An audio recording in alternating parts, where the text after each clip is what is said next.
Daddy was on a county commissioner, and just Clyde and Larry and us twins were home, and 20 little wiener pigs got out. And it was a real hot day, and we chased those pigs, and every time we'd get them around ready to go in the pen, they'd break and run. And we were just exhausted, and so Clyde said, I know what we'll do. We'll put this panel up against the pig pen like this, and you twins bring the pigs around and chase them through there. And he hit them on the head with a ball bat, and Larry threw them in the pen. Well, we knocked all of those pigs out. And then we realized that if you hit a pig on the head, it can kill him. We've thought, what will we ever do? And we went and prayed that those pigs would live. And Daddy came home that night and went out to feed them. And he came back in and he said, I don't know what's the matter with those pigs. He said, they're really groggy. Boy, we never said a word, but we went to our rooms and we prayed that the pigs would live. And the next morning they were all okay. And another day, us twins were just there, and one of the cows got out, and we had an electric fence. And there was this one old cow that had a real big udder. And we put a cedar post on the electric fence and pulled it way down, and then we had that cow go across. Well, her udder hit that fence and she just went down, bleh, and bellowed, and it was hooked up to a 15-watt globe in the barn, and so it didn't click off and on. And that old cow just laid there and bellowed, and I ran as fast as I could to the barn and screwed that light out. And that old cow laid there, and pretty soon she struggled around and got back up and went on over the fence. And we thought we had killed Daddy's best cow, male cow, but anyway, challenges. We had a lot of experience on that farm. We all worked together in the hay and shocking the barley. I hated that job because the barley beards would go through your gloves and hurt, but we done it.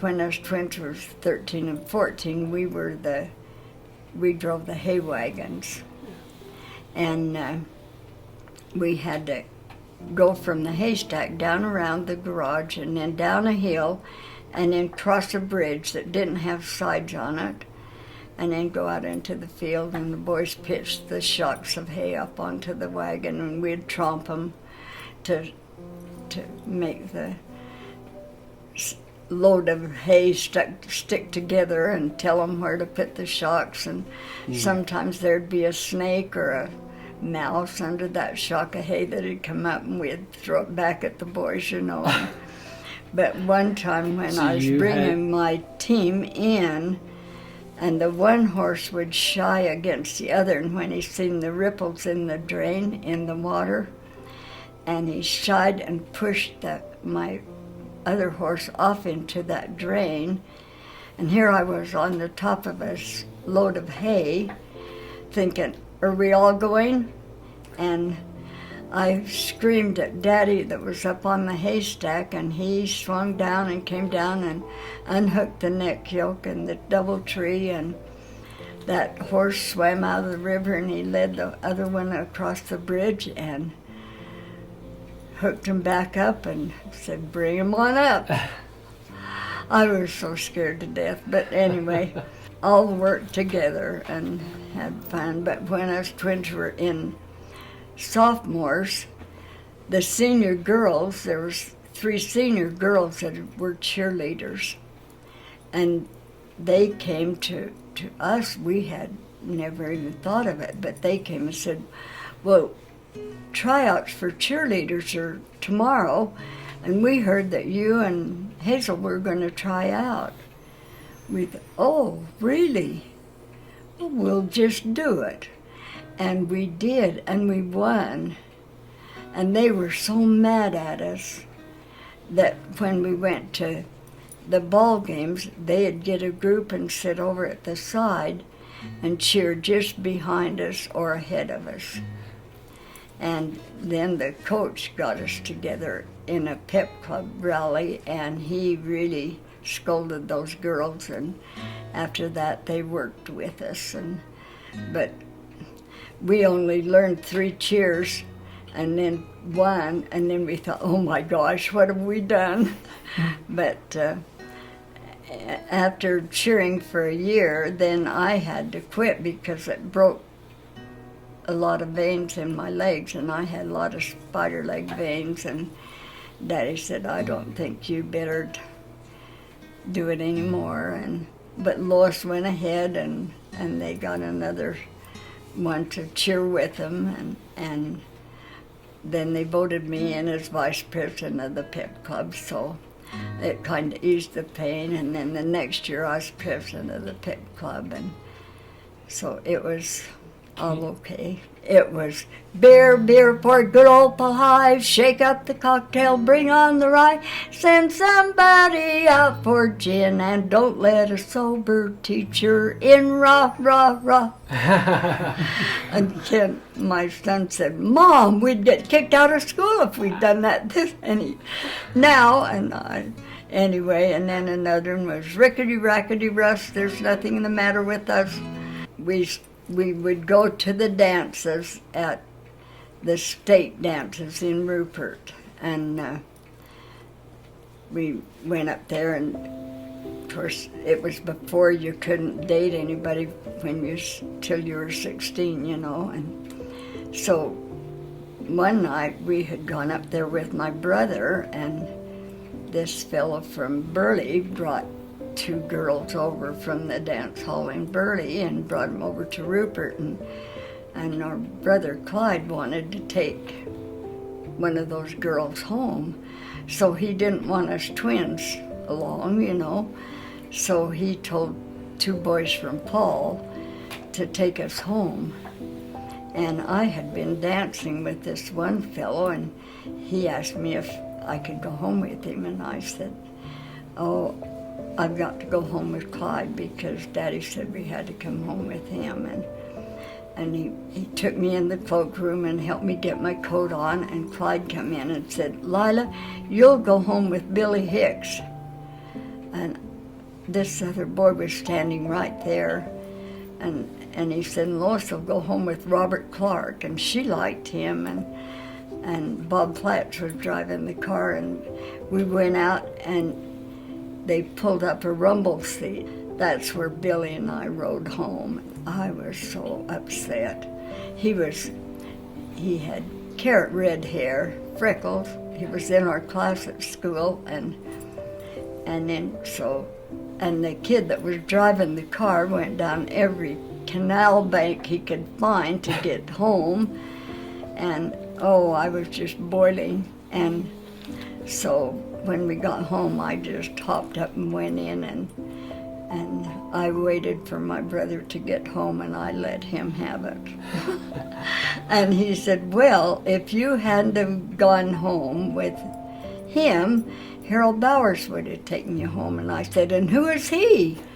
And he said, well, he's Lois Green's brother from Burley, and he's going to ask you next week. And I thought, I won't go with him. And he'd say, you will go with him. And I said, I won't. All week we went back and forth. But I did. And we went to every dance from there on, but 2 Saturday nights for 3 years before we were married. So anyway, and lots of times Lois would be on one arm of Harold, and I'd be on the other. And Lois wanted to marry a school teacher. Well, I wanted to marry a farmer. And so lots of times Harold would take us in, one on each arm, and the boys standing there would say, "Oh my gosh, look at him! He's got 2, and I can't even get 1." And but we thought that was pretty neat, and so did Harold. And so then Gerald Handy came along, and he started dating Lois, and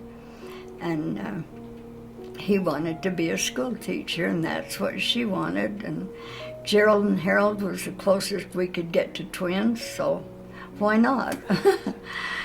And then my father, when I was 14 or 15, Marky Peterson came to our state conference, and that's when they had it all day, you know, a morning session and an afternoon session, and they called Daddy to be the patriarch, and I thought how blessed I was to have a father that was called to be the patriarch, and worthy of that calling. And anyway, it was very special, and so he gave us twins our patriarchal blessings when we were seniors. He had a lady that was recording him, and she was a single lady and had been a school teacher for years, and they kind of hit it off. And so when Harold and I got married, they got married the same day as we did. And Lois and Gerald had got engaged the night of our graduation, and so Daddy said, "Well, Lois, why don't you and Gerald go ahead and get married the same day that we do? It'd be something to have a father and his twin daughters get married the same day." And she said, "Oh, Gerald's got to get a little bit more schooling before we can get married." And so anyway, we went to Logan and were married on the 8th of June. And Daddy and Virgie were married the same time, and Harold and I went in, and Daddy and Virgie were sitting there in the car, in their car, and we went into the courthouse, and the lady said, "Well, you've got to have your father sign for you." I was just 18, and so I said, "Daddy, could you come and sign this for me?" And she said, "Is your father getting married the same day you are?" And I said, "Yep."